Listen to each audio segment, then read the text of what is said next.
may be seated.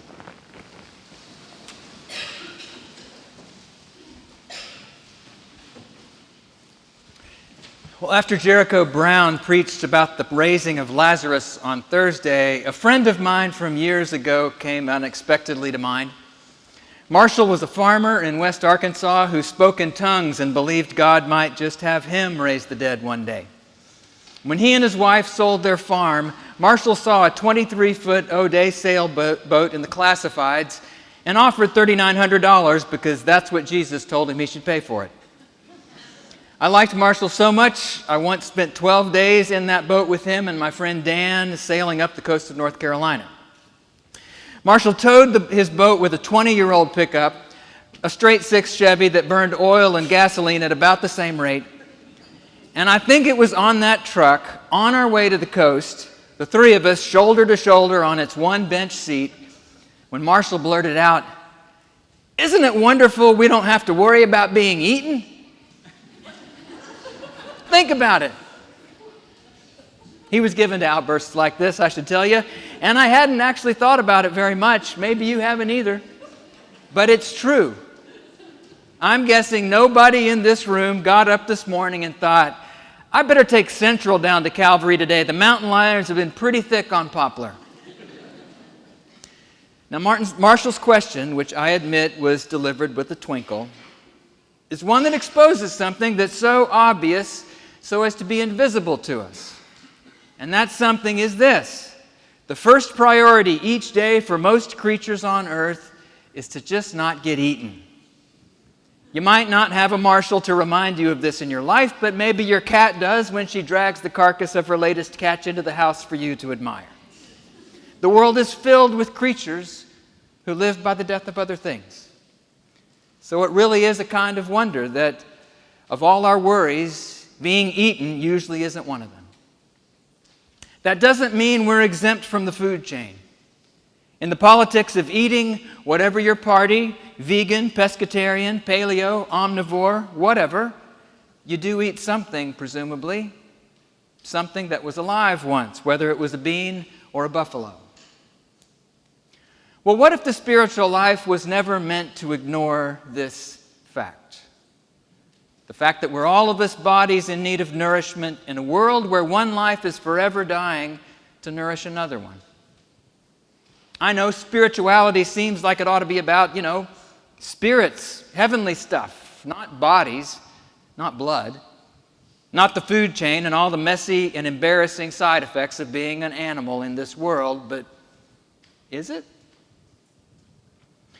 Well, if there's such a thing as a spiritual giant, Abraham was surely among the giantest of them all, wasn't he? 3 great world religions trace their families back to him. And Abraham, actually he was Abram back in the beginning, Abram met God in a vision one day, we're told. He was told that he and Sarai would have a son, even though they were old. He was told that their descendants would be as many as the stars, quite a miracle given their ages. But he was also told that the most sacred gift to his children would not be supernatural powers or life up in heaven when they died. It was a plot of land, a place in which to live and eat and love and even welcome foreigners into. That was the covenant, a physical home on earth for an old man and his descendants. It's actually the very same thing people ask prayers for every Sunday morning on the sidewalk at neighborhood breakfast. A safe place to stay tonight, for my kids to be okay. And then, maybe you noticed, Abraham's story gets really weird. At least it gets weird for us to move through life oblivious to the food chain by which we live. The story gets weird when the sacrifice begins. And I realize you were hoping we'd just let that bloody scene slip by, but let's not do that today. The story gets weird when Abraham takes a heifer, a goat, a ram, a turtle dove, and a pigeon, cuts them in two, but not the birds, we're told. That would be extra weird, I guess. He lays one half against the other so a torch and a fire pot can pass between them.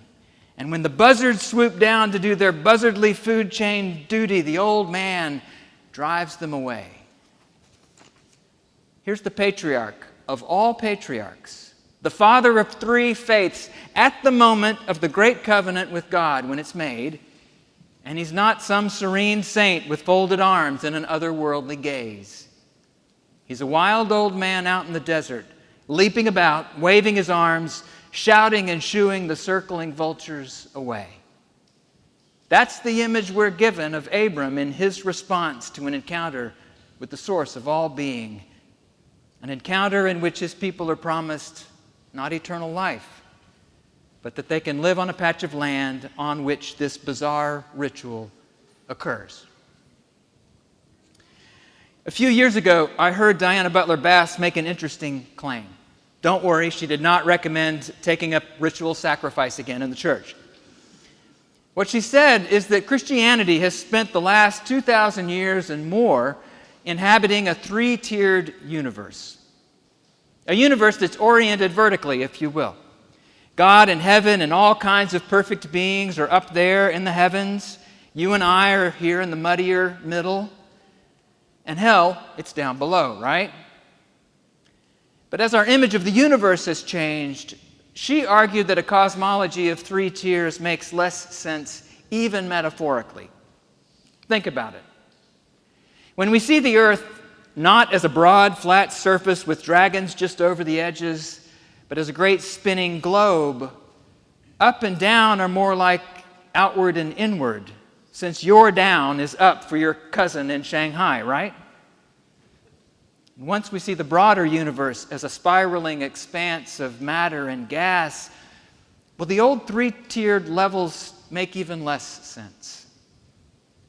And letting go of our assumption that God is most concerned with up there and down there, well, it might return us to the right here.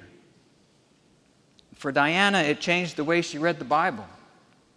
And the old stories didn't get less powerful or relevant. They just took on a new kind of life. Sure, people in the Bible still thought they lived in that three-story cosmos, but look at the stories themselves. God is rarely encountered up there. God shows up here, in this middle realm, in a garden, in a burning bush, in a pillar of fire or smoke, in the silence after a weather event. God shows up here. And sometimes there's plenty of bloody carnage from the food chain to prove it's really right here. Apparently, God wasn't delivering Abram and his people from the earth. God was delivering them to the earth. The story's about life on the land, not off in the heavens. There's something else Diana Bass has talked and written about quite a bit that seems relevant too. We continue to hear about the increasing number of people, at least in the West, who are no longer religious. People who no longer identify with the faith tradition, the so-called nuns, N-O-N-E-S. It makes a kind of sense to assume that people probably go to church less as science explains more of the universe's mysteries away. The three-tiered universe is gone. God may be gone before we know it as well. That's what the so-called new atheists would tell us. But there's some data that we rarely hear alongside all the gloom and doom about religion. In 1962, 22% of people in the United States told Pew researchers that they'd had a mystical experience. Remember now, that's back when a whole lot more Americans went to church and ascribed to Christian doctrines. By 1971, the number had risen to 31%. It crept a little to 33% by 1994, but reached 45% in 2023. 34% of the nuns, the non-religious, said they had, quote, felt the presence of something beyond this world. That's 12% higher than that nation full of devout churchgoers back in 1962. I know you're probably thinking, golly, I wish I had a preacher to analyze these statistical trends. Well, you're in luck. Maybe, as science delivered us from the notion that God is up there, it helped return our imaginations to the earth, which just happens to be the material world God's been inhabiting with us all along. And right here, in lives like ours, in ordinary places like Memphis, people have been encountering the transcendent source of our lives. Very God of very God. Use whatever language you like. People have been encountering divine mystery all the more. You don't have to believe me. Read the data. Well, what does this have to do with Abram and those severed animals and the smoking fire pot? Maybe everything. You see, I'm a 21st century Episcopal priest, so I've been carefully trained to get squeamish and apologetic about the sacrificial language in our scriptures and liturgy. But at least for today, the weird old story of the covenant with Abram stands as a fabulous and maybe an essential disruption of how we think about spirituality or mysticism or the Christian life itself. Instead of an image of Father Abraham sitting cross-legged, gazing off into some perfect realm, we have him dancing around, waving away the birds of prey that are doing what birds of prey do in this world, clean up the carrion. We have Abram in a world in which things die and bleed and nourish one another, a world in which one being is sacrificed for the life of another all the time, everywhere. That world, not one cleaned up of its wildness and its gore. That world is where God is met.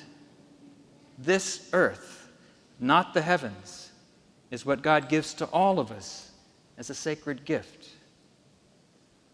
Which means, strange as it sounds, that the story of the crazy prophet making his terrible sacrifices in the desert may actually have the power to return us to our lives as they are in our search for the holy.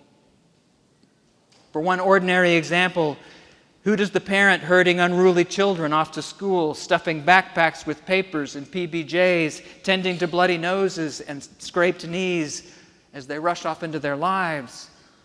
Who does that person look more like? The serene saint with the beatific gaze, or the actual father of three faiths, arms flailing at buzzards, as God says the ultimate divine gift is life in the place where he stands? Which one looks more like your life, your world? Don't you flail around a bit too some days? Shoo off the occasional angry bird? The story of Abram is strange. So are these sacraments of bread and wine, received of nothing less as body, nothing less than blood. What they surely tell us, each in its own vivid way, is that the place to look for the sacred is not off in some purer or higher or less physical realm, but right here in this life, in your life, on this earth. In the cabs of pickup trucks and on creaky old church pews, among strangers and children, the religious ones, and even, say, the stories and the stats among the not so much. God is still very much to be found, it seems, as long as we don't go off into the heavens to do all of our looking.